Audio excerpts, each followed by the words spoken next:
परंतु या शहराला केंद्राच्या आणि राज्याच्या माध्यमातून भरभरून मिळालेलं आहे. परंतु अजून टायटल होतं पंचनामा. आता पंचनामा कशाचा? 2.5 वर्ष महापालिकेवर प्रशासकांची सत्ता आहे आणि त्यातला पंचनामा करा म्हणतात.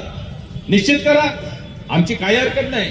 परंतु पंचनामा करत असताना त्यांच्या ताब्यात 15 वर्ष सत्ता होती महापालिकेची, त्याचा सुद्धा पंचनामा झाला पाहिजे ही मागणी मी आज या ठिकाणी करतो. करा पंचनामा तुम्ही बेलाशे. मी जी सांगितली कामं ते आम्ही या कोल्हापूरला केलेले आहेत, दिलेले आहेत, निधी आलेला आहे, अजून येत आहे. क्रीडांगण होणार आहे, स्टेडियम होणार आहे, अनेक गोष्टी होणार आहेत. मी 15 वर्षामध्ये काय 10 वर्षामध्ये केंद्र आणि राज्य सरकारनं काय काय दिलं ते सांगितलं. माजी पालकमंत्र्यांनी मात्र जाहीरपणानं सांगावं त्यांनी कोल्हापूरसाठी एक काम केलं असेल तर सांग. एक काम ते भरीव करू शकले नाहीत. 2 उपकार आपल्यावर तिने निश्चित केलेले आहेत. एक थेट पाईपलाईन आणि दुसरा आयआरबीचा टोल. आता त्याच्या खोलात मी जात नाही, सगळ्यांना सगळं माहिती आहे. पण या कोल्हापूरला अडचणीत आणण्याचं पाप त्यांनी केलेलं हे सगळी कोल्हापूरची सुज्ञ जनता जाणते. आणि म्हणून आपल्याला या निवडणुकीमध्ये त्यांनी केलेले घोटाळे, त्यांनी केलेले भ्रष्टाचार, त्यांनी केलेला कोल्हापूरवरचा अन्याय, या सगळ्याचा बदला घेण्याची संधी या निवडणुकीमध्ये आहे.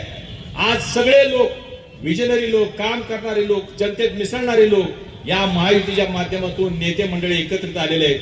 चांगले सक्षम असे उमेदवार आपल्या समोर उभा केलेले आहेत.